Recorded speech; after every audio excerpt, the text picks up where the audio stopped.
Okay, ladies and gentlemen, good evening. Can you hear me? Oh, okay, it's getting better. Okay, fine, cool. My name is Dušan Fischer. I'm with the Slovak Foreign Policy Association. Welcome here. Thank you all for coming. Judging by the size of the crowd, I understand this is a very serious and very timely topic. So we'll be focusing on Russian influence in the V4, in the Visegrad Group, meaning the Czech Republic, Slovakia, Hungary, and Poland, and we'll have short introductions by our distinguished guests who are representing all the V4 countries, obviously. So it's even more interesting, and then we'll have open debate, so we can ask questions, whichever topic you find interesting or whichever topic you find that you need more information to. So. I will introduce first. We have Iveta Varenyiova, who's studying at the Communist University here in Bratislava, focusing in her research, focusing on Russian influence or how is Russia portrayed in Slovak media. Then Bonikowska from Poland, from the Center for International Relations. To my right, my immediate right, Miss Ivana Smolenova, born and raised in Slovakia, but representing the Czech Prague Security Studies Institute, and Andras Deak from Hungary, from the Center for Euro-Atlantic Integration for Democracy. So, just a couple of notes. If you have a question and you understand English, but you're afraid of speaking English, if you speak Hungarian, Czech, Slovak, Polish, don't mind, you can ask in your own language, and some of the speakers will translate it for us. So feel free to ask question, anything you like to know. So I will begin from left, from Malgo. So please, the question is easy. Maybe the answer is not that easy. What's the Russian influence in Poland? How has it changed since the Russian intervention in Crimea? What's the current situation? Yeah, good evening. I'm really happy, Dušan, that you invited us here, and I'm really pleased to meet in such a fancy place in Bratislava. Well, Poles, as you know, we have a short border with Russia, and we are very much interested in having good relations with all the neighbors. But our geographic position put us always in between. So after '89, when we started the changes in our country, it was a wave towards the west, definitely. For some years we were very much concentrated only on the western angle. With the years, then we realized that the eastern angle is also very much important, and there was a long attempt to build a very good relation with our neighbors, Russia included. Basically, we were concentrating on economy, and the peak of this momentum was, I would say, in the years 2008, 2009, 2010. Then there was a slight problem, which became a big issue in between Poland and Russia, which was the crash of the plane in Smolensk. And until today is something which really makes the political relations complicated.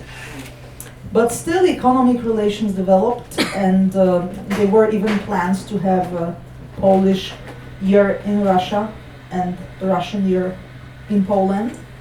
And there was a lot of economic interest and exchanges until 2014, and that was the year when all the changes started. Of course, with the situation in Ukraine, because as you know, politically speaking, Poland was supporting very much the transition in Ukraine, internal and the reforms, and some Polish politicians were also engaged in the years 2000, 2004, 2005, then the Orange Revolution, so we were very much covering Ukraine. In the same time, the approach of the people, of the society, slightly changed also. Today, we are quite favorable, or very favorable, we would say, for Ukrainians as society. We are also very much for and very much. I'm talking about the opinion polls, about the public opinion. For Germans, and slightly less, and it's dropping towards Russians, which was not the case in the early 90s. In the early 90s, the Poles, the people, the simple people, were very pro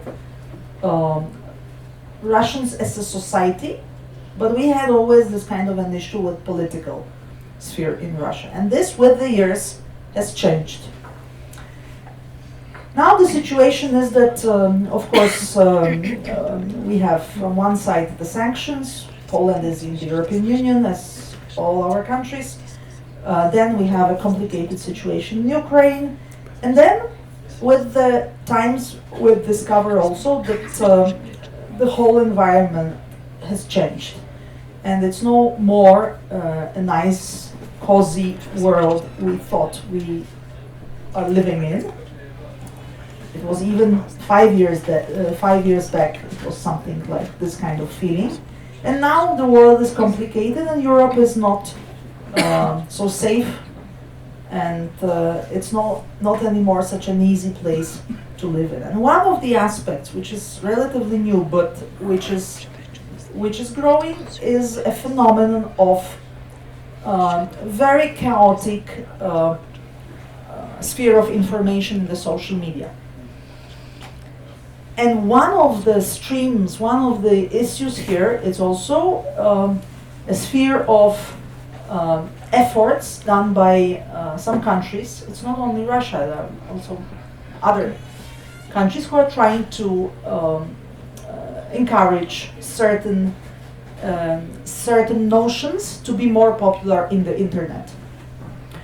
Of course, us people, we add to that a lot, because especially young people don't have any problem in copying information, giving feedback, forwarding. Not so often they check the source of information, not so often they are able to analyze the quality of information, and not so often they are able to say, aha, someone wants me to think this way, or aha, that's not really a truth. A truth is a fake news, for example. And it's a general phenomenon. It's not only in politics, it's everywhere. So we discovered it as a big problem, as a problem which is increasing in the 21st century, that we will be having more and more or facts which are not facts, or facts who are manipulated. So the conclusion would be that one of the very important aspects is also politics behind it, and international environment, which is no more a calm and safe one. So the conclusion from our research was, okay, it's growing. There are more and more manipulations here, and we would be very much in danger if we don't do anything about it. Last word is, I want to stress that the internet is generally a very big question mark what to do and how to organize this world. But we have still the mainstream media. And until today, we could think, okay, mainstream media, there was the place where we could at least expect the verification of sources, verification of information. So if you don't know something, then you can trust at least the mainstream media. Now we discover that there is no more the case. Even the mainstream media can be misled, and they are also used as a source of information, which already is no more true or completely true, is manipulated. And of course, we can discuss a lot of examples how this situation looks like, but this is my introduction. Thank you very much, Malgo, for laying out basically the answer to the question some people may pose is why we are here, and the answer basically is that since beginning in 2014 we can see the rise of not even pro-Russian but sort of like anti-EU, anti-NATO narratives, very strong messages that are being sent, that are being fabricated, facts, false informations that are being fabricated and flooded in the space of the media. basically trying to quote Pomerantsev, to show that nothing is true and everything is possible. And it was another reason why we are here is that 3 years ago, yesterday, Russia intervened in Ukraine and occupied part of its territory, the Crimean Peninsula, ever since.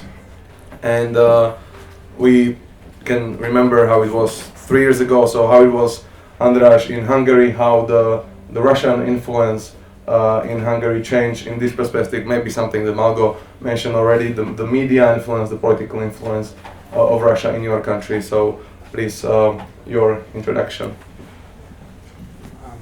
Okay, thank you. Thank you, Dušan.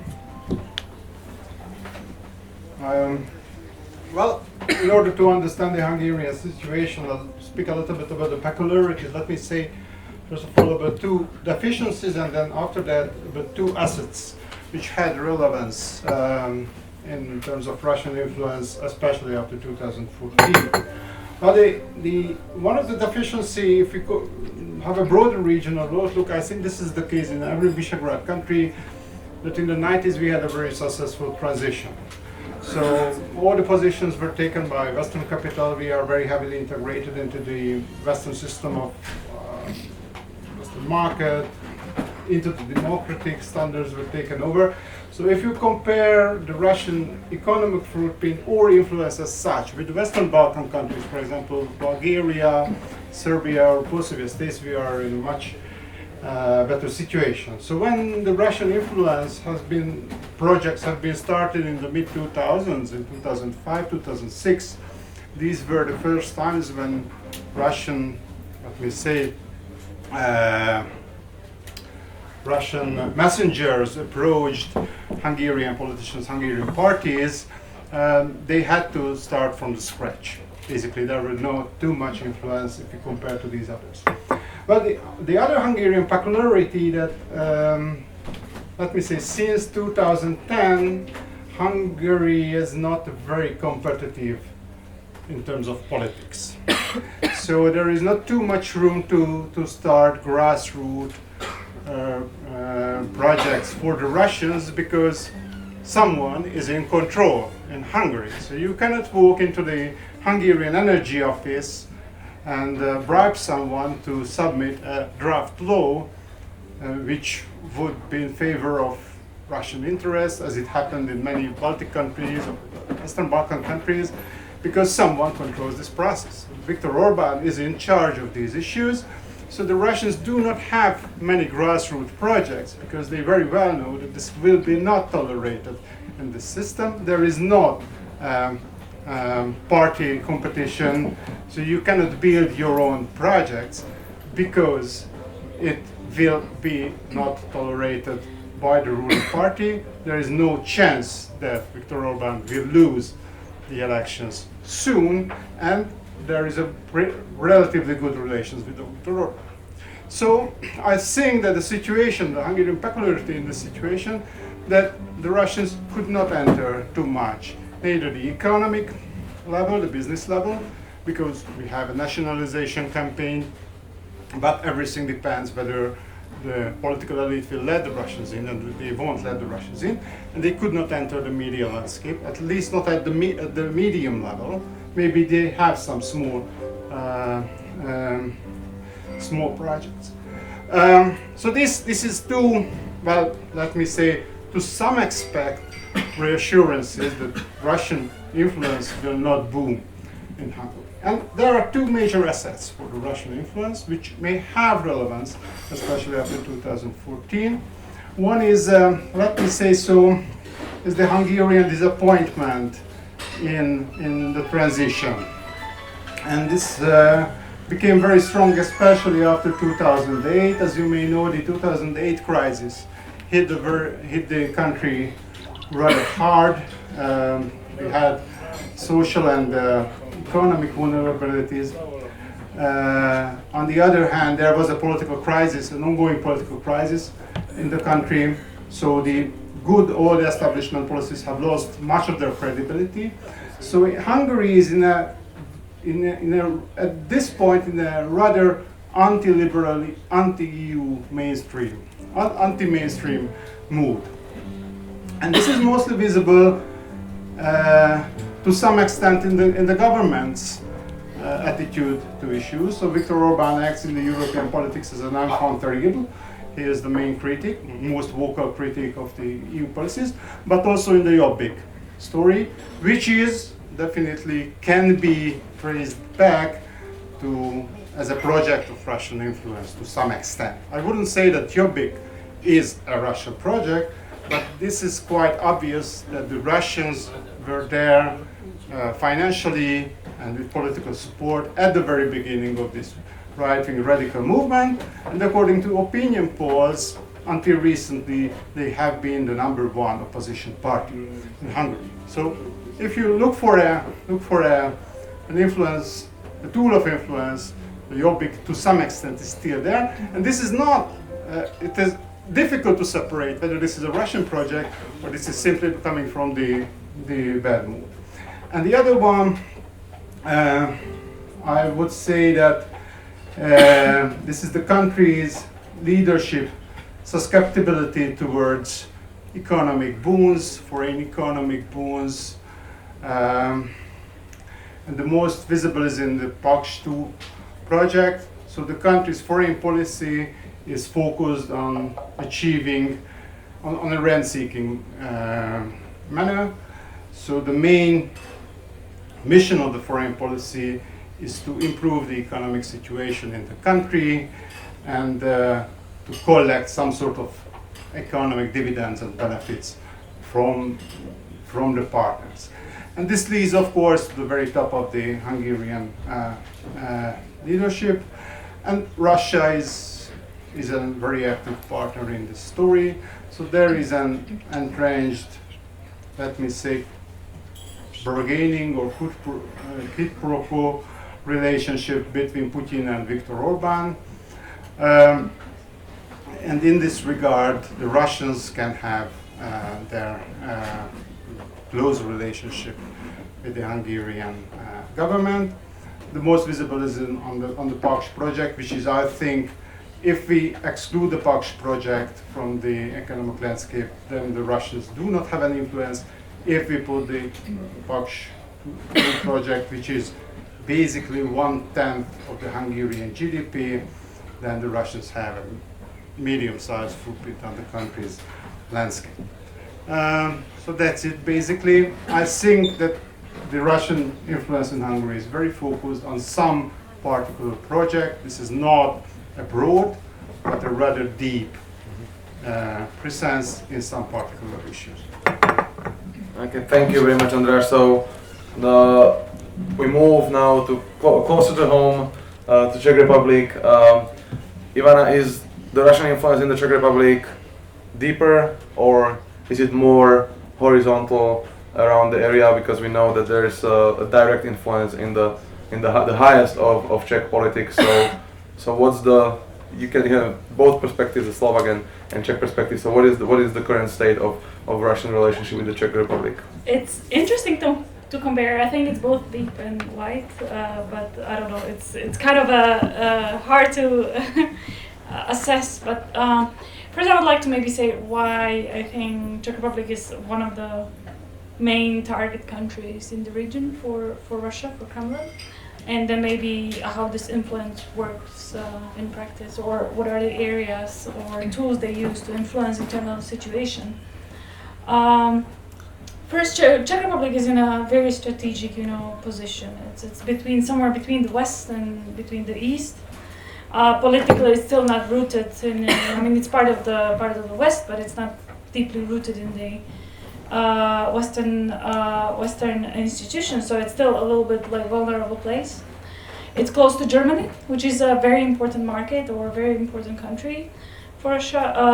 Historically, again, there are number of factors, like for example, the size of the Russian embassy is one of the biggest in the region, and it's because of the history. Like after the Second World War, they got the big embassy, and now it's basically, and I'll talk about later about the tools, but it's considered to be a regional base for Russian security services, for example.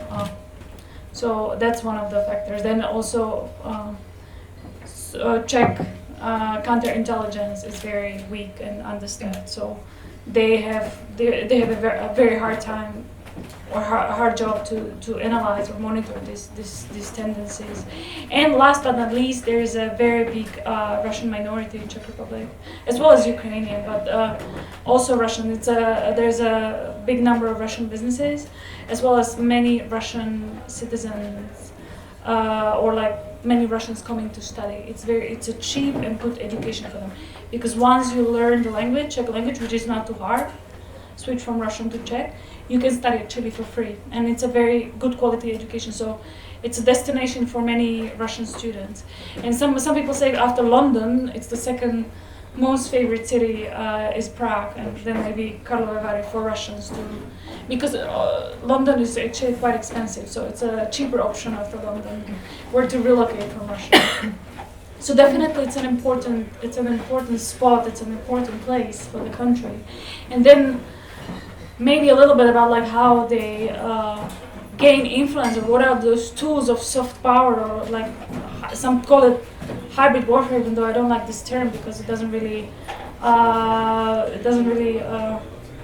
fit to the definition, or if there is any definition. But first of all, it's the penetration of the political scene. I mean, if you follow Czech political scene, you know the Miloš Zeman, the president, is basically the Kremlin, supporter, one of the biggest in the Czech Republic.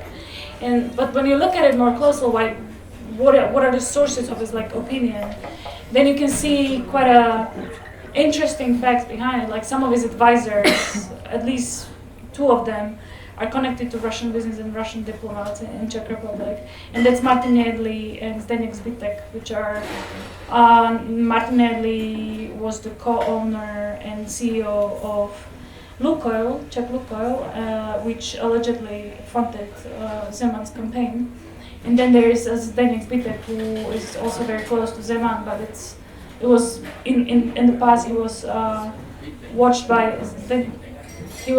watched by the Czech counterintelligence because of his activities. So these are rather a little dangerous people.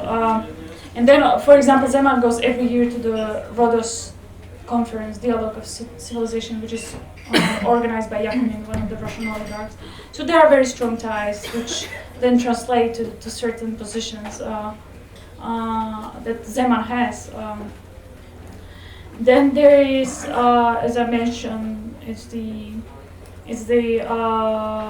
penetration of Russian intelligence services. I mean, there are very little information on this, of course, because of the nature of the topic.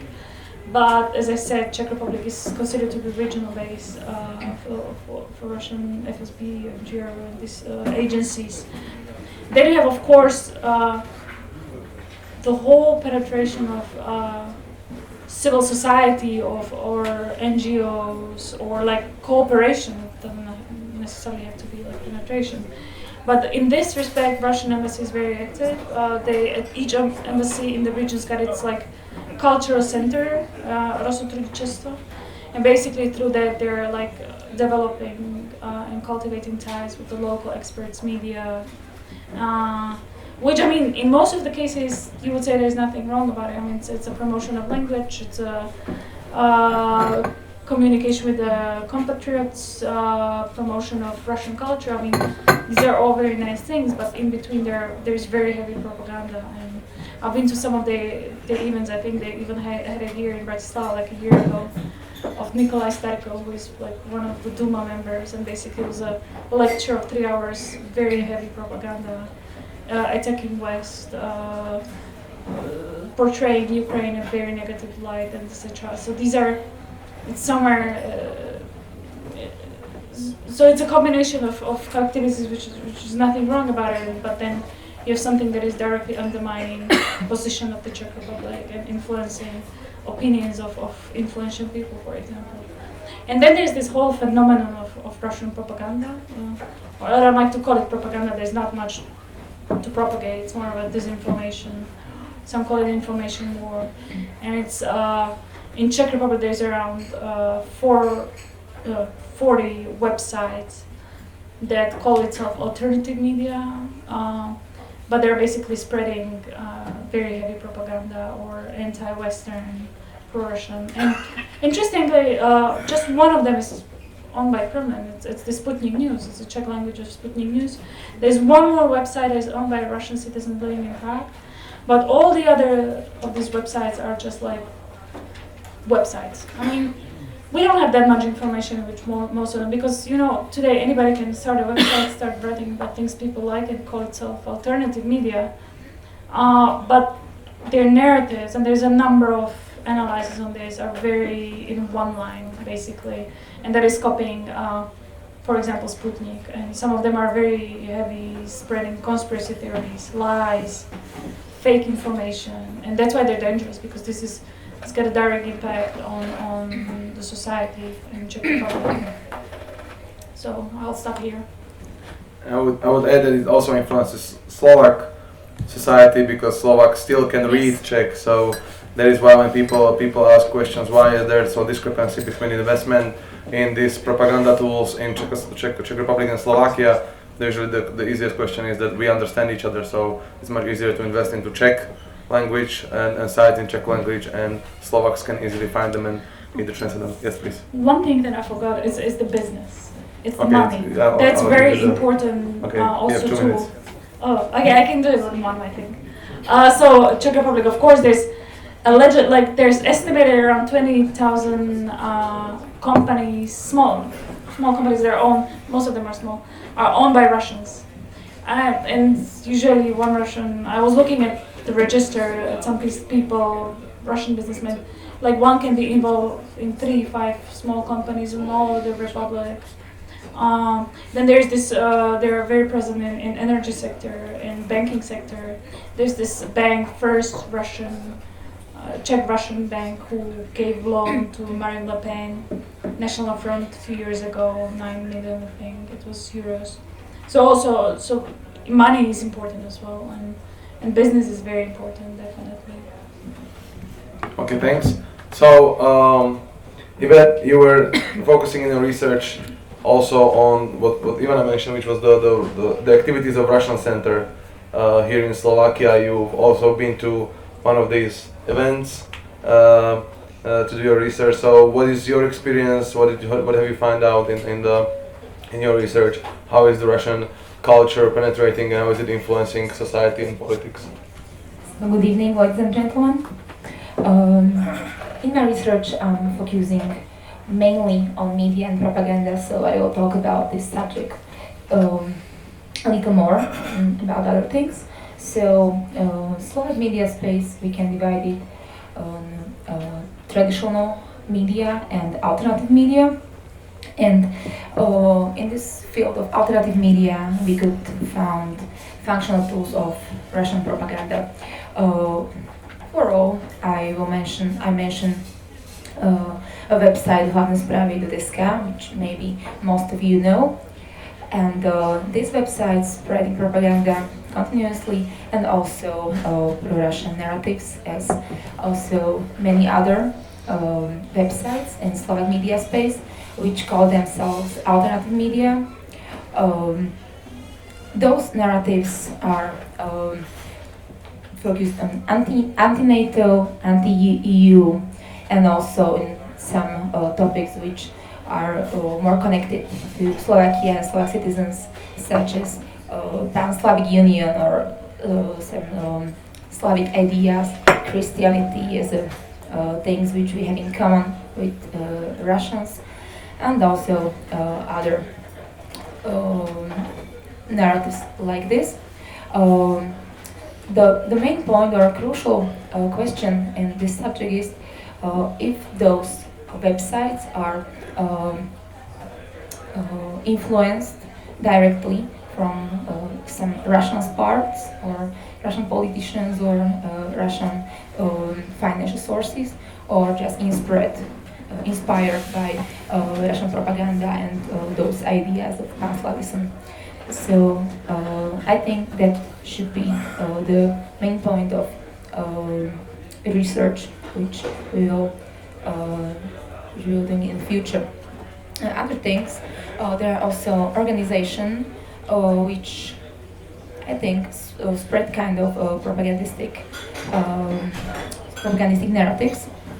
As Dušan mentioned, last year I was in one event which was organized by Russian embassy here in Bratislava, and the name of event was Russia and Europe, topical issues of contemporary international journalism. And this event where many experts and also many people connected to this topic who openly presented their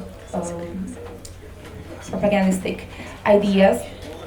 So this is my personal experience with it here in Slovakia, and the organizer of this event was Russian embassy. So we can make a conclusion from it, all of us. And there are also, which I want to stress, are also paramilitary organizations which operates here in Slovakia, and I want to point out two of them: Slovak recruits and Czechoslovak soldiers in reserve. And those organizations are really dangerous, spreading dangerous ideas, and they are open in their reluctance to official policies toward European Union and also NATO. So I think that's the also very important thing which we should look closer. So Okay, thank you. So now we have about 50 minutes for the debate. So please, this event is on the record. So, but you can ask whichever question you like. And I see one. So please, if you may introduce yourself, speak loudly. We don't have microphones. I don't need a microphone. Okay. Voice. My name is Borovsky. I'm from the Citizens Against War organization in Slovakia. And when you talk about manipulation, I'd like to state first of all few facts. NATO bombarded Yugoslavia without permission of the Security Council of United Nations. NATO declared no flying zone over Libya. It was illegal what they did there. I will probably stop you right here because the event is focused on Russian influence in the Visegrad group, and if you have a question, please to our Visegrad colleagues. I want to put my question at the end. First, let me state the facts. Okay, but there's no NATO in the area. NATO is in it. NATO is in it. It's very not. Important question. It's a very important thing.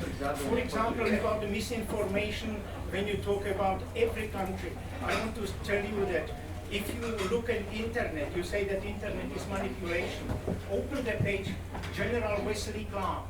It was the Chief General of United States Army. A year after the bombardment of Iraq, he said he went to the Ministry of Defense. I'm sorry. There are people that want to have more information on the Russian influence on the Visegrad group. We're not focused on General Clark. We're not focused on NATO. Not on Iraq. Information. I want to tell you where the. Can you go please to the? I know all this information. Can you go please to the question? Okay. So we can get as many as possible. When you talk about manipulation and Russian money in it, I would like to ask you who's financing you. I saw your supporters, your from companies which support you. As much as I would love to, this event is not about me. The sword is the French arming industry which provides weapons for Saudi Arabia, for all these countries which actually organized all wars all around the Central East. So that's the problem, and I ask you then say, who's manipulating when you are all taking one-sided view against Russia? What I see, and we all see, that it's not Russia who's expanding is NATO to the Russian boundary. Well, I just mentioned the anniversary of the Crimean intervention, and that was sort of expanding. So, okay, do you want to address the? Okay. Just about the financial, like whose interest we're following. You know what's the best? Like you can find. I think it's the law, at least in Czech Republic, all the NGOs need to disclose their funding. So you can go to our website and look at our website if you wish.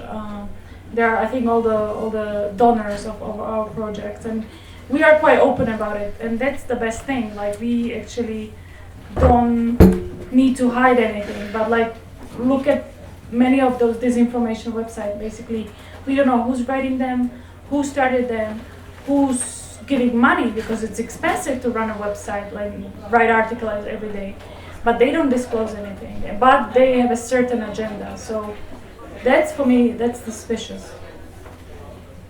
Yeah, I mean, I would also support this, that, I mean, we also issue financial reports. Every year you can find the name of the person who is responsible for the project, outcomes of the project, everything is easily available online. You can find the finances to even the smallest amounts. So, I mean, I will encourage you, probably, if you, who's financing me, you can look it up online, but I'm not here to disclose my finances to you, so I apologize. No, please, there was another question. I mean, Dr. Czarnogórsky had a question, please. I'd like to disclose my finances. When you say the websites are expensive, my website is protivojne.com, and I'm financing myself. Okay, thank you very much. Dr. Czarnogórsky, please. My name is Czarnogórsky. I am the bearer. I am the chairman of Slovak Russian Society. My question is that the Russian propaganda in Central Europe, including Slovakia, was never a problem. Never a problem. Whole Central Europe was toward the west. Went toward the west, and especially after the changes 20 years ago, we all have looked at the West as the model, including myself. And how could you explain that after, say, 25 years, it's not long time in the history, after 25 years, the Eastern, say Russian, you call it propaganda, is rising. Isn't it, or did you pose a question for yourself that maybe it is because the West is doing a wrong policy? Because all these examples you colleagues were told,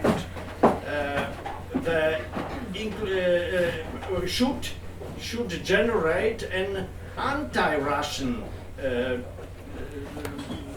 emotions. Say, intervention of Russia in eastern Ukraine, it should generate an anti-Russian emotion. Or this internet sources. Yes, I mean, a colleague from Czech Republic told that 40, I think, that there are in Czech Republic, maybe okay. But I'm sure at least 10 times more are that are practically pro-West sources, because practically all the culture, especially the Czech culture, is mostly inclining to the West. If you look on the TV programs in Slovakia today, there are American programs maybe 8 to 2 in comparison to other programs. So all these sources should influence against Russian propaganda, and despite that, Russian propaganda is rising, because otherwise we would not be here. Okay, I mean, I thank you very much for your question, Dr. Czarnogórsky. I'm not here. We're not here to discuss the media landscape in terms of like who they buy and why are they. I mean, okay, but I'm not in charge of any kind of media. I don't know what's their business policy, but okay. So if I understand the question that I and correct me if I'm wrong. One question was that why is Russian propaganda so strong? And whether it is the fault of the West, of the failing policies of the West. I think this is a very fair question, and I will put it to my colleagues. So, Margo, please, first, if you may, is the power and penetration of Russian propaganda failure or response to failure of the Western policies? Well, we have to realize only that everybody today, has a right to speak to put whatever he or she wants in the internet. This is what the people do. This is what the countries do as well. This is what the administrations of different countries do. And we are talking about something which is called soft power. So which is kind of an attraction which make people think that such country or such region is more attractive than the others. I think what we have to face and admit today is that there is a transition period in the international relations, and we don't know where this will go. We only know that our world we thought we live in, it's different today. It's not only different because of the different behaviors of the countries, it's also different because many things happened in the last 10 years. Internet as a global phenomenon, globalization which brings businesses all over the world, China's rise as an economic and political power, the problems the West has, the crisis, the financial crisis all over the world. So many things. What is important today is only first to realize the change. Because if we just live without realizing, we can be misled very easily. So first is the conscious, that something is changing, that the world is not like it used to be. Even 5 years ago, I remember very well, Poland and Ukraine had a Euro 2012. We were playing football, and this was just 5 years back. So that's number one. And no one has any right to, forbid anything. It's just a global phenomenon. Everybody puts everything in the internet, whatever we want. But second point is that what is behind the scene? We have to also realize it can be a conscious action of some people, institutions, countries, organizations. It could be European Union, it could be NATO, it could be any other. It could be also unconscious behavior of some other people who just read whatever they find and they copy. So the point is here, that point number 2 would be, are we aware ourselves what we are doing? And with the years to come and the new generations who are less and less, who bother less and less about privacy, about behaving in the social sphere, we have to also realize that it's easier and easier to use these new phenomena like internet and social media for different purposes. So conscious and awareness is a very important point. And of course, number 3, we discuss specific situation. We discover Europe, Central Eastern Europe, and our geopolitical position. And the third point I want, or we should make, is that this transition of international relations brings the transition for our region as well. And because people are very easily led and manipulated, it's much easier to do it than years back.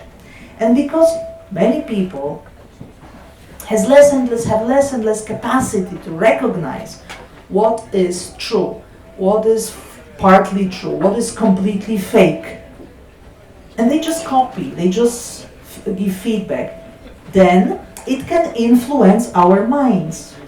So last point I want to make is that once we realize that that's the momentum, that's the situation we are with, if we do it consciously, we have to try to analyze better what we read and who tells us what.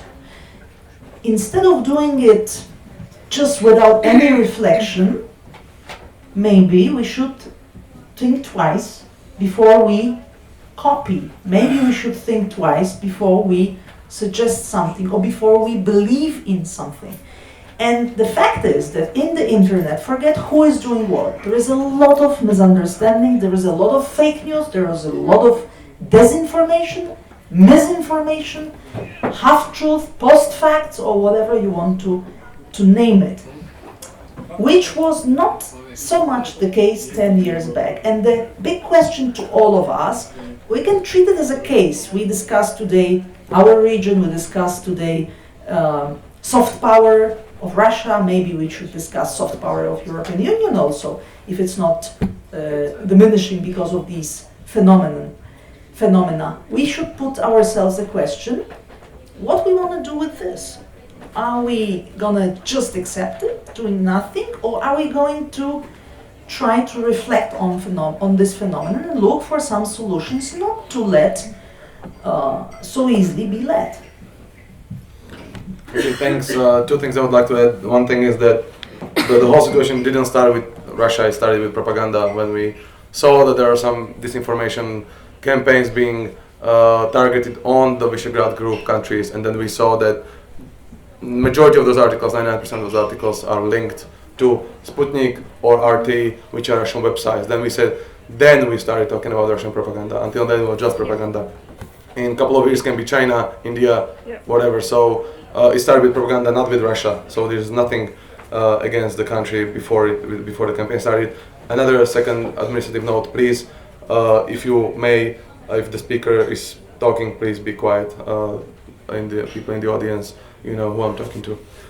Okay, so Andras, if you have anything to add to Malgo on the failure of Western policies as a sort of precondition for Russian propaganda? Yeah, so basically, as I mentioned, I think that after the crisis, definitely, something has broken in the region in terms of public mood, in terms of economic catch-up, in very many regards. And this is the context why Russians, so this is one side of the story, why Russians were so relatively successful in their propaganda. The second one, it was the social media, which is a new phenomenon. This caused a lot of problems, a lot of challenges for traditional political elites, even in the US, even in the Western world. And this is something very new, even for the Russian elites, actually. If you look how all these protests in 2012, 11 and 12 were organized through social media. So this forms the perception of truth, the perception of let me say sources in the people's mind. For this Facebook generation, information and the transfer of information is something totally different. And there is another story, and this is very well documented, that since the Orange Revolutions, the Russians started a very conscious effort to use the information space in their own interests. This is very much visible that in Eastern Europe they came in. I'm not saying this is bad. I'm not saying this is good. This is a fact. Approached political parties. This was 2005 was the year when they approached Ataka in Bulgaria. In Serbia, they approached different parties. Jobbik in Hungary. They proposed South Stream pipeline, which was a reasonable project, I think, in very many regards. But there was also this kind of, okay, let's approach the regional elites in some way in 2006, early 2006. So there was this kind of intensification. So this is, the policy is there, and this is also a new phenomenon in this environment. And I'm just seeing this, in my academic quality, and of course you have to ask whether this is good or bad. If you leave the academic quality behind and become some sort of, let me say, civilian of your country, whether this is good for your country or not. So I'll address, maybe I'll follow up on what you just said. There is nothing wrong about a state to promote its interests. It's a normal thing. I mean, yes, USA's got radio liberty, Czech Republic's got Czech cultural centers all around the world. There's nothing, and if it was just promoting culture, ideas or something, I would have nothing against. I've got like personally nothing against Russia, of course. But the problem is that it's not like what they're promoting. It's not something like constructive, but rather destructive. They're trying to promote very how to say it, negative things and negative trends in the society. So look at for example, the fake news and disinformation. It's not like they're promoting some ideas. They're basically trying to spread conspiracy theories, lies, hatred, fear mongering, and this kind of thing. And this is very, it's got a very negative effect on the societies. I mean, there's a research that people are exposed to conspiracy theories, and they're less likely to engage in civic engagement. So they're less likely to try to. If you believe that aliens are gonna or somebody spraying some chemicals on you, you're less likely to put an effort to change something, your environment or your surroundings. So it does have a negative impact on the society, conspiracy theories, for example. Or in Hungary, or the support of the extremist ideas. I mean, extremist ideas in Hungary itself. There's Hungarian National Front, who used to have very close tie with the Russian diplomats in Hungary. And these are people who are basically extremists. And we don't want to have extremism rising in our region. I mean, you see Kotleba rising from 8% to 11%, and that's for me, there's nothing positive about it. So that would be my first. And what has changed? Of course, there are many crises, I think, and Russia is only exploiting them. Not only Russia, ISIS as well. I mean, populists as well, extremists as well. There's so many our own issues that we have: crisis of elites, people losing trust in media and politicians, in democracy itself, etc. And what has changed also, when you look at the disinformation website, for example, in Czech Republic and Slovakia, most of them were created in last 5 years, maybe. Most of those, like 100 in Czech Republic and Slovakia, they became active after 2014. So before 2014, some of them may be already existent, but most of them were not. And with the 2014, when the crisis in Ukraine started, they became very active, like suddenly writing article after article. And another thing that has changed in last year is that we have war at our doorstep. Next country in Ukraine, 10,000 people died in Donbass in last 3 years. And I think since it's our neighbor, that's a different situation as well. But I want to go back to the main point for me, that propaganda is a phenomenon with a certain structure, which when you know what is it, you can clearly find the articles or the examples of it. And truth is that I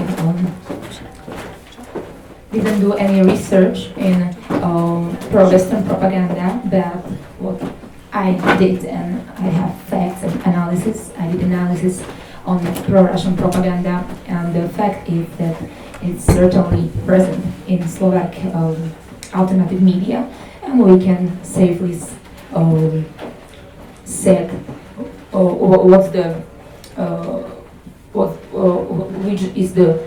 which are the media.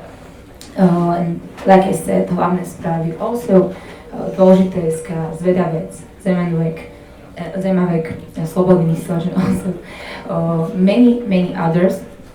And that's the main point, that we can say, according to facts and according to specific structure of propaganda, that it's present in Slovak alternative media, and that's the main point why we are here and why I'm talking about this right now to you. okay, thank you. I see. Yeah, Dr. Pavli was first. Thank you very much.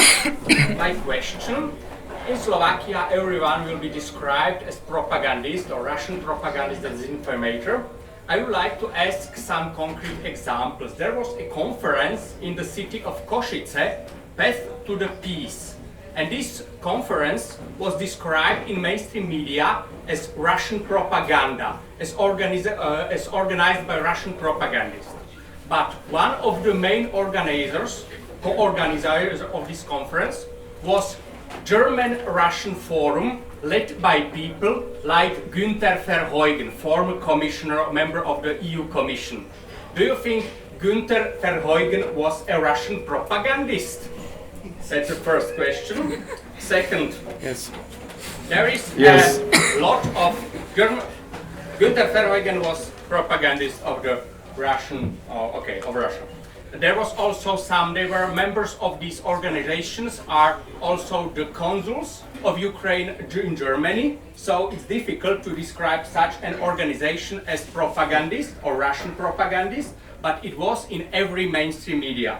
Another question, there is a lot of disinformation and hoax and conspiracy theories, like information about the Olympic team of Zimbabwe.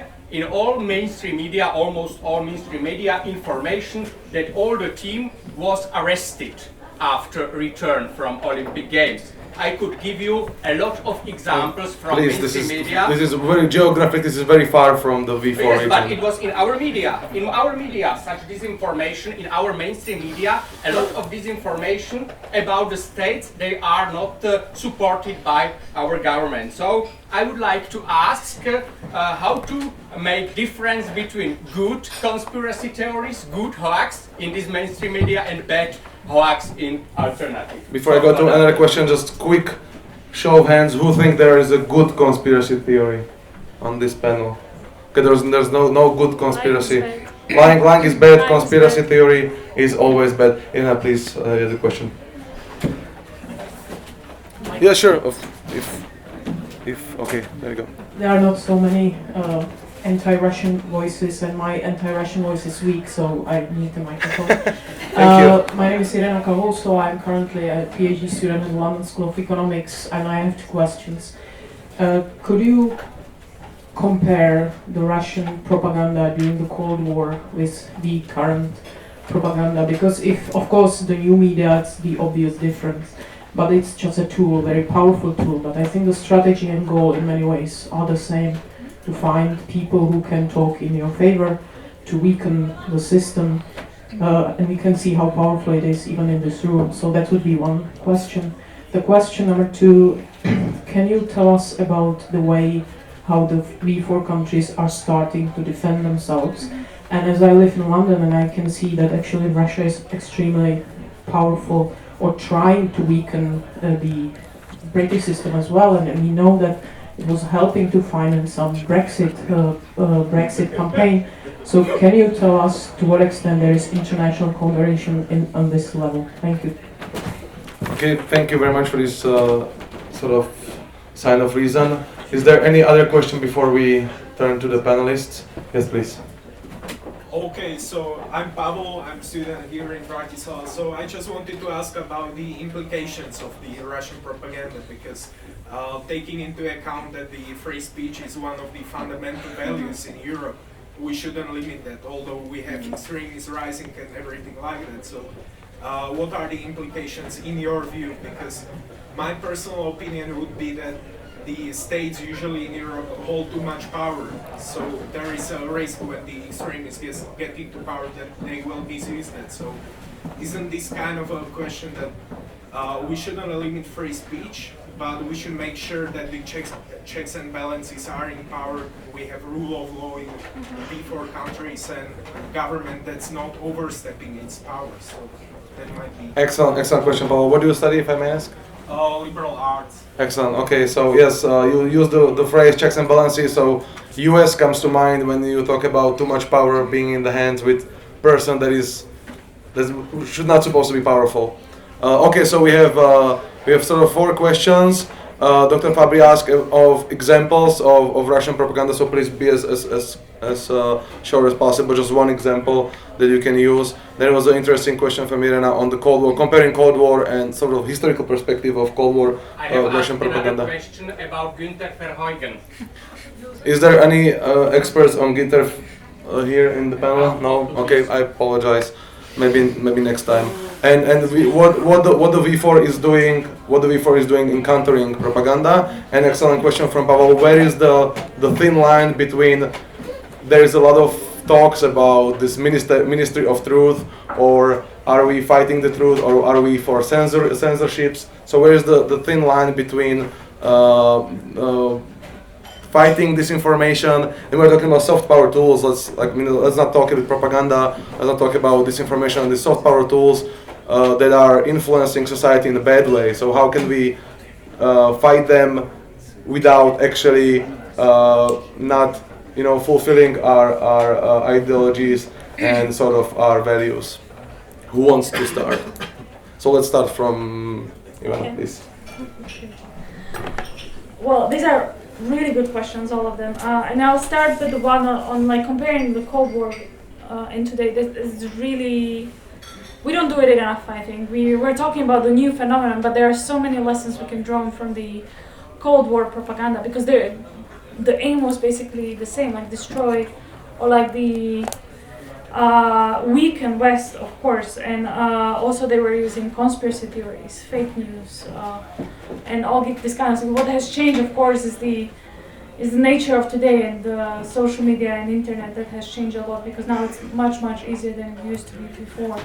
And you can use Twitter. I mean, you use the old school method of like creating conspiracy theories, but then you use Twitter and Facebook, and you can much easily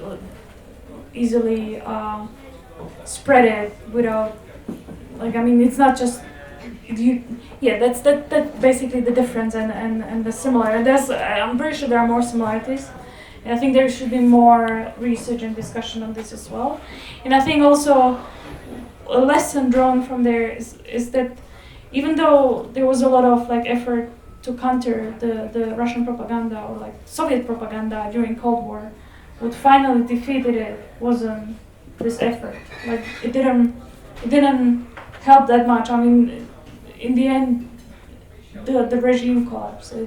It's for me just like trying to counter the propaganda itself. It's kind of like chasing something which is untouchable. And in the end, in the Cold War, it was the regime who collapsed, and it kind of helped us. But that's topic for a long discussion. But as for what to do to defend, and there are things happening already in the V4. And I myself am Slovak, but living in Czech Republic or working for Czech organization. And actually, I live in Ukraine now. But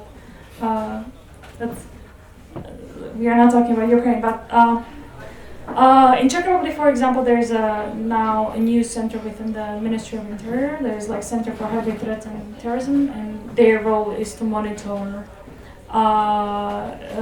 hybrid threats, and among them, of course, disinformation and propaganda. But it's kind of like analytical center within the government to help government to monitor and analyze and understand the threat. In no way this is any kind of like propaganda tool by itself. It's more to understand and to actively trying to do the same propaganda. I don't think government should engage in such activities. That is definitely a step in the right direction. Then you have response by the civil society and media. That is also in Czech Republic and at least in Slovakia. There are things moving. There are many initiatives that are like countering fake news. There is Czech version of Stop Fake. There are even educational activities in Czech Republic. There are a number of things that that are being done. But about like the overall counter strategy, for me, it's such a complicated issue that there is no one project and no one initiative that will solve the situation in total. So on one hand, you need to be countering those, like for example, propaganda tools or those tools of influence. You need to, I don't know, do debunking, analyzing, understanding, etc. of those tools themselves. But then, on the other hand, those tools are only exploiting some weaknesses on the ground. and this might be certain frustration in the society, and or some weaknesses of the states, of the institutions, and we need to be asking like how to address those. So far we are only addressing the tools themselves, but not really addressing those weaknesses on the ground. So this starts with why people are losing trust to governments. I mean, I'm not so surprised when Slovak government basically goes from one crisis, corruption scandal, to another. Then people are losing trust in the political elites. Then you see media in many countries in the regions being taken over by oligarchs, the mainstream media. Of course people are losing trust in those mainstream media. And so these are like propaganda, or like disinfluence is not an isolated phenomenon. It's very much connected to the already existing things. So you need to be addressing those, and I don't think we are active enough in doing this. So if anybody wants to follow up. Well, I would like to ask you about 3 things. All these new phenomena like internet, mobile phones, or globalization, it's nothing good or bad as such. It can be very, very good, and it can be very, very bad. Like knife. You know what knife is. A knife is a big achievement of mankind. It can help us to eat, but it can be also a very dangerous tool. What was needed once knife was invented? It was needed to have a kind of a behavior with this tool. And the civilization, when we were evolving, we invented so many things, like for example a car, and we have so many problems with the traffic today. Cars can be very great and easy our life, but it is a pain as well. But we had to learn to behave with the cars at the street. So it's something similar needed. We have to first be aware that something new has started. And at the moment, we are just facing it and trying to analyze, oh, this is what is happening. But then we have to reach one step further. We have to somehow be able to learn what is the right behavior in this, let's call it traffic. And on this traffic lights, on the streets in the internet, you will find a lot of good drivers who drive in the right way, but you find a lot of pirates who want to kill, who want to, I don't know, who are just doing bad things. So, to answer your question, what can we do? I think first of all we have to have a common sense. And common sense is something we are losing because our education system is not helping us much. Common sense means that if you know that you put your finger in the fire, you know that it will burn. Is that true? How do you know it's true? How do you know it's true? Because you've learned, you are sure of it, right? There are certain phenomena you can be 100% sure, it's a fact. But in the internet, in the social sphere, there are more and more doubts. Or, put it on the other way around, there are less and less doubts. Everything can be a factor, everything can be a lie, and people are very confused.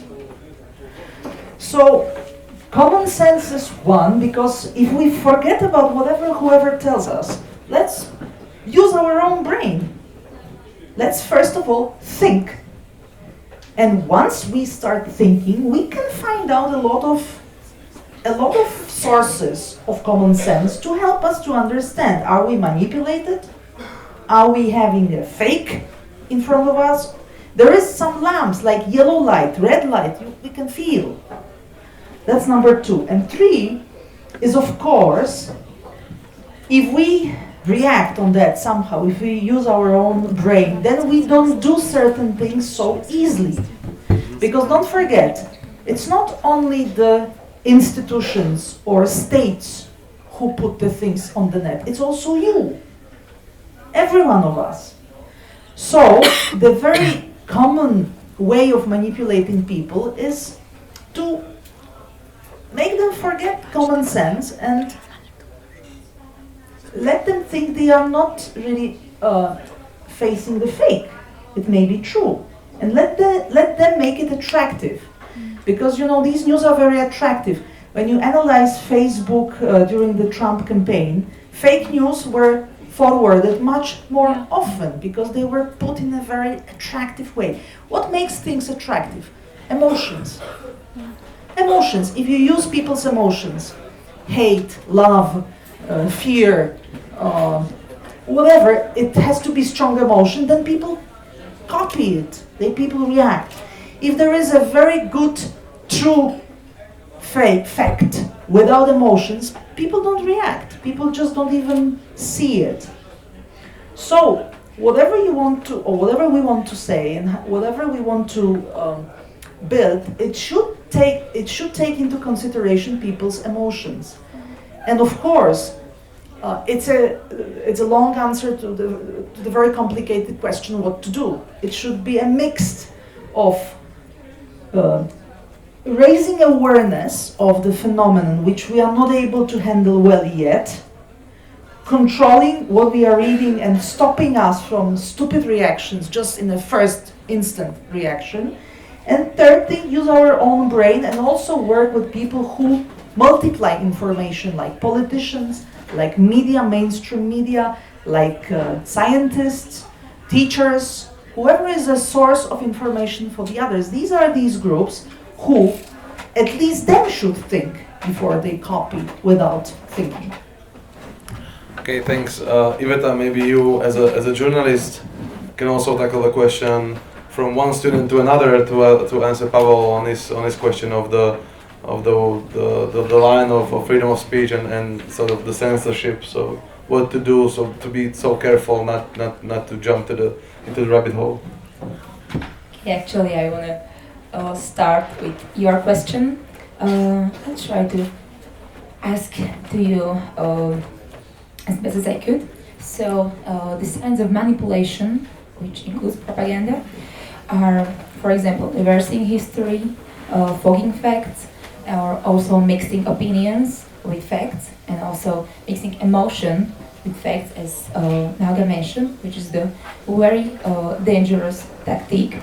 And very good concrete example is, for example, as a blogger or some unknown man who try to analyze something and offer his opinions through online media, and this media or this channel label him as analytic or expert.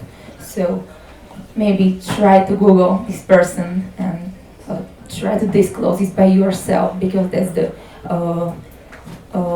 by that example you can see how propaganda works and how those websites try to manipulate its readership. Also, a few sentences about the strategic against propaganda. That's a crucial question, and my fellow speakers as were great. So I want to just add that we have to somehow, as Marga said, somehow teach audience, our readership, what is the differences between news, truth, journalism, as a professional journalism, and biased news, and reverse history, or those phenomena, because normal readership, according to my research, don't know nothing about differences. And in Slovakia, if you go to the website of some kind of alternative media or mentioned media, you will see, for example, many mistakes, many grammatical mistakes, and many those kind of things which like a educated reader see for the first sight that it's something is wrong with this article. So, but our readership don't see it and don't see the differences. So I think our aim should be somehow make strategy to find a way and educate our readership. That's a crucial thing, in my opinion. Andras. For me, it's a difficult question, but how to differentiate propaganda.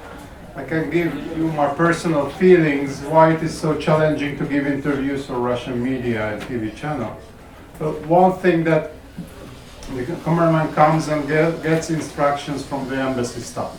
So this is funny. I'm not against this, but this was the only case when what question, what language. So this Russian state TV cameraman is instructed by the local embassy staff. But my main problem is, and that's the biggest challenge, that usually almost every time they would like to let me to send a message. So they want me to say what they want to hear. And this is not only Russian. So this happens with US media, with English media very often. So I wouldn't give an interview to Fox News, I suppose. Never requested. The problem is that there is no other media in Russia than only this one. So usually I don't give interviews for Hungarian state media. I don't like Hungarian very oppositionist media because they always want me to say something particular. So it's a game, and this is not black and white. This is always a bit biased, of course. So you have to go into this, but with the Russians, this is very, very, very difficult to make an interview. For the influence, what it is used for, in my understanding, there is a permanently changing list of what Russians would like to achieve through their influence. So in Hungary, for example, until 2014, the major mission was, as far as I understand, to hinder the emergence of a cordon sanitaire, transatlantic cordon sanitaire in the new eastern states. So they were very afraid that the Visegrad states will follow the Polish line in manners. And this was, I think that the goal was very legitimate from the foreign policy point of view. Their instruments, maybe. After 2015, basically because of the migrant crisis, Viktor Orban became a more important actor because he emerged to the European level. So the target for the Russian influence was to influence not only the Visegrad countries anymore, but on the European level, because they realized that Viktor Orban has some impact on German CSU audience, conservative audience in the migrant crisis. So he became some sort of alternative. For example, just another issue, Hungarians in Transcarpathia. This was important for the Russians, just to show that, look, on the other side of Ukraine, there are also some kind of problems with the minorities. So these are fragments. There's a long list what the Russians would like to achieve. What is missing from the Russian influence, in my understanding, and what's different from the German influence and the US influence? Of course, there are many stories, many issues here, but some sort of positive vision. So the German and the US influence was put into the framework of the EU integration, NATO integration, and they put their selfish interest into a big package, and which was in many regards, I think, was very useful for these countries. Of course, there was also the negative sides, and this one. I don't see this kind of packaging in the Russian story, so it is not very, for me at least, maybe I'm wrong. I speak Russian, so I think I would survive in a Russian bloc anyway. But so what is missing there? That of course there are these Russian selfish interests, but what is the perspective? What Russia can offer for us beyond these stories? That's my basic question. Okay, thank you. And I understand nobody answered the question from Pavel on the freedom of speech. So I guess that it's for two reasons. I would conclude that it's too difficult and nobody knows. But just one point to Irina's question on the Cold War concurrency, because this is what I call the paradox of informatization. This is that during the Cold War you had very limited number of media, and basically it was very easy for the state, whether it be the United States or Russia or NATO, which is still, I would like to remind, 28 sovereign different nations with their sovereign governments. It's not one entity in this kind of sense. So it was very easy to penetrate whatever the state wanted to know, because there was only one radio per household, one newspaper per household, that was it. Now you can have so many sources of information.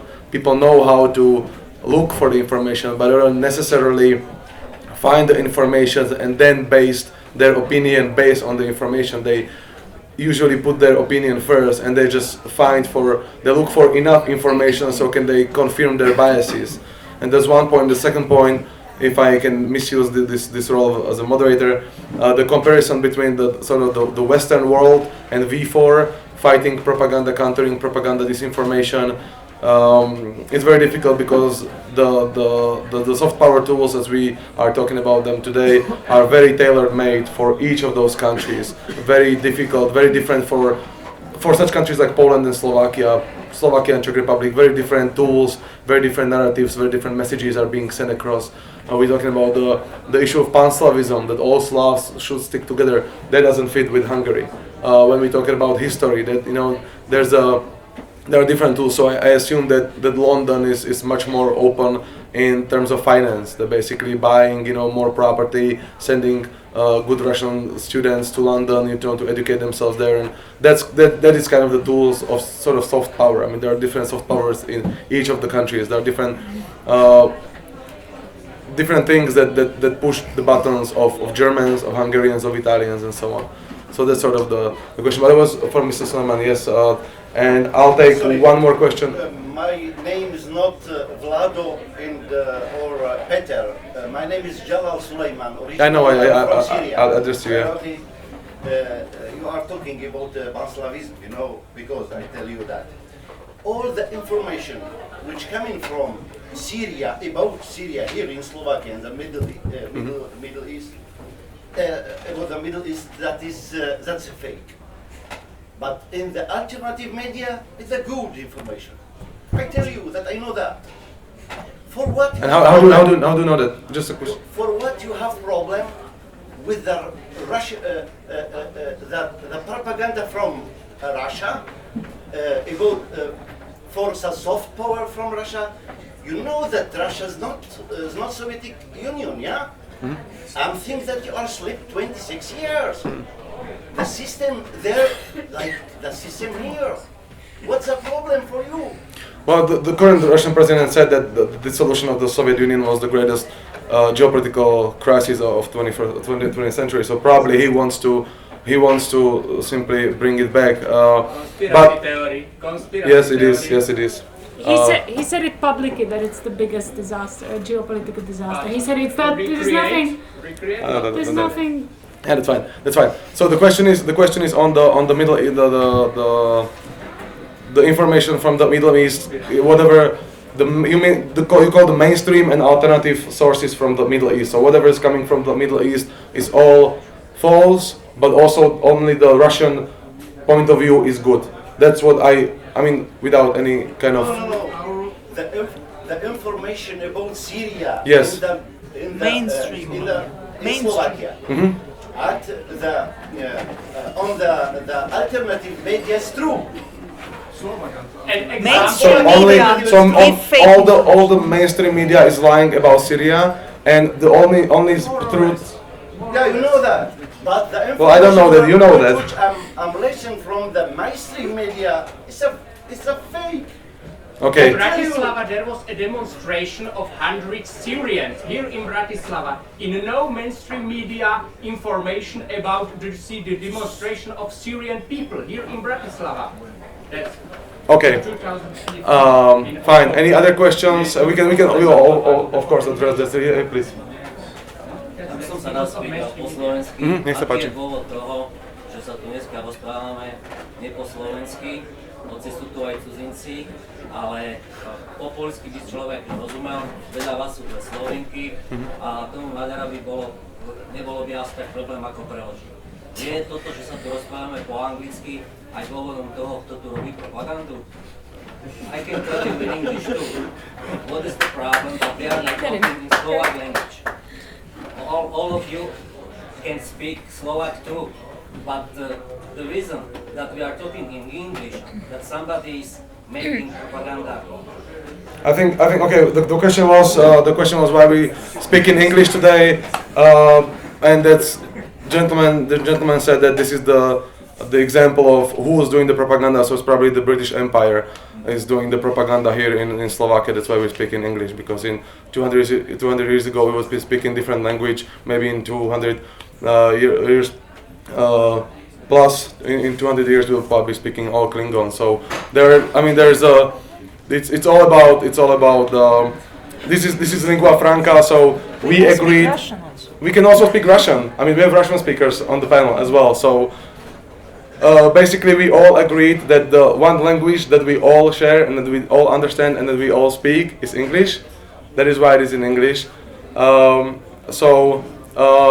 I will have to close it now. So I'll give each of you the last word. You can address maybe your experience in your countries, maybe the information in the Middle East, whether you also believe that everything that the mainstream says is false, and sort of the alternative, which is usually one source is coming from one source, and whether you believe that one source is more truthful than 100 different sources, and whether it's easier to sort of trust one source or trust 100 sources in terms of messages from the Middle East, or anything you want to address today. So I'll start with Andras, please. You are the Hungarian colleague that will be easy to translate. Okay. Definitely, I do not understand Slovakian. Sorry, I don't speak Slovak language. So maybe this is my fault that I speak English today. So it's difficult to say with something general, because as you may know, Hungary is a bit of outlier in this whole story. Plus, I'm an economist in many ways, so I'm not a political analyst, and I'm not following this kind of media landscape. I very much agree that what the Russians do in terms of from historical point of view is rather I wouldn't say normal, but a traditional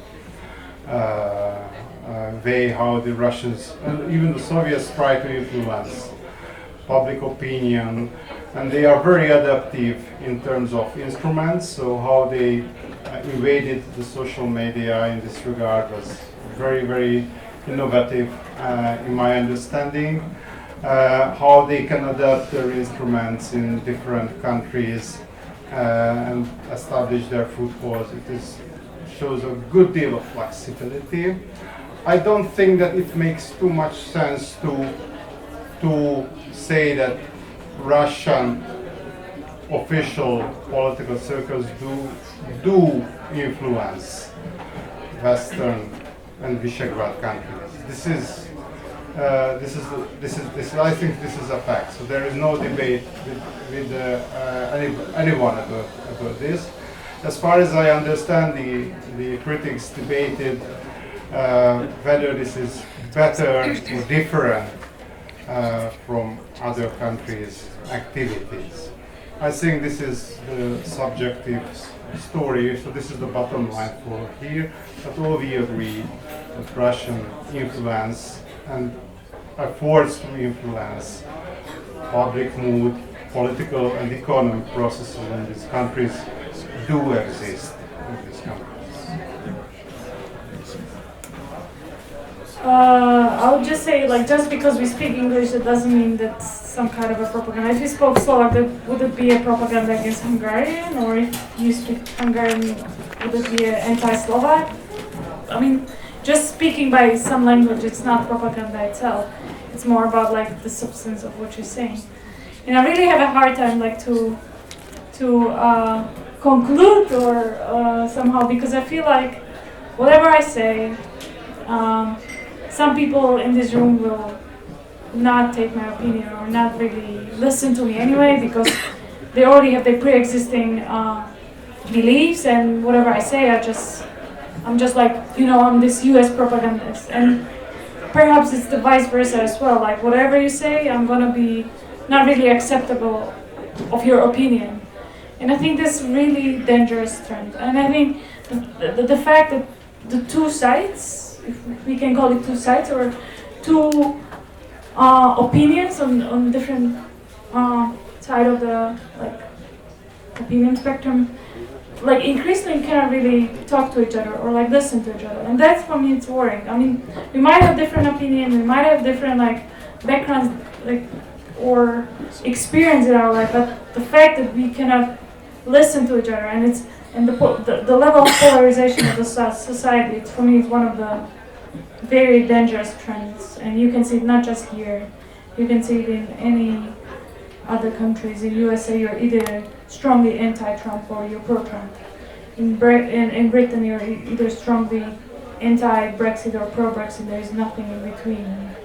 I feel like we're a little bit losing ability to listen to each other. So I'll just, yeah. I know you wanted. I know you wanted me to end up on a positive note, but I'm not very positive in this. Invite opposing opinion in your panel. You just asked questions, so it's fine. Iveta, please. Unfortunately, alternative media is not the only media who use propagandistic tactics or manipulation or hidden manipulation. That's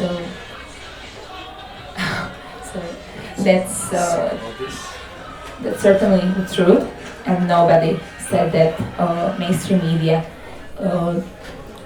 don't use those tactics, which is definitely a big problem of media landscape and society, and we can see this result of this phenomenon in our society, and also that's maybe the reason why we are here today. So I think, as I said before, it's very important to raise awareness and teach people the differences. As Ivana said, we have to listen to each other and try to understand each part of a story, and just be open. Let's be open so we can have a debate and can continue and came to some conclusion. Excellent. Well, I think the meeting today is absolutely proving that we are exactly in this moment that, generally speaking, many people think many ways. We have millions of opinions, and the world in which we had a clear vision of what is going on is over. And these divisions, distinctions, and partitions between the people maybe will be deeper and deeper in our part of Europe. And the language is only the tool, but behind the language maybe there is something like mentality. So we are facing maybe a mentality change of bigger groups of the society. It's not only one or two or three individuals. There are more and more wider groups who don't think the old way. Maybe they start thinking a different way. So something is changing. And when we don't know where we belong, there is always a question of mentality. In medieval times, there was a big problem of people between India and China in Asia. They were at the border regions. They were just passing by from one empire to another empire. And if you didn't know where they belonged, you were looking at the way they were eating. Those who were eating with chopsticks were under influence of China. Those who were eating with fingers, they were under influence of India, of Indian civilization, of Indian culture and mentality. Our region is maybe now somewhere in between different minds, and I would encourage you to use your common sense, facts, before you make the final statement where you belong. Okay, thank you very much. I believe that based on the proportion of the questions this evening, we can see that the alternative, the Russian, the anti-mainstream, the anti-Western sensitivity is much stronger, much vocal, much confident than ours is. But I mean, as we discussed, I mean, it's in English language. Fine, next time we will have it in Slovak, and we'll have other people shouting at us about Kosovo as well. But we have to think that we're going to stay together. We'll live with each other. We have to live with each other, and we should have at least the lowest common ground that we can agree on. We can have. There are no alternative facts. Alternative facts is lie. There is no different version of truth. There is no alternative to a fact. Nothing. So I would like to bear in mind to all the people that listening to us, that don't agree with us, that hate us, that just think that we are all paid by some strangers, but by CIA, by George Soros, whoever. We are coming from independent countries. We are living in independent countries. We want to live in independent countries that are not being attacked by their neighbors. We live in countries that we still have free and fair elections, that we can still vote. We don't lock up, kill, poison, or simply destroy our political opponents. And I think this is very important, and I just wish for everybody to still live in a country that this thing is still possible. It's still possible to have a debate like this, because I still think there are countries in Europe where it would be impossible to have this debate in reverse. Have a nice evening, and thank you all for coming.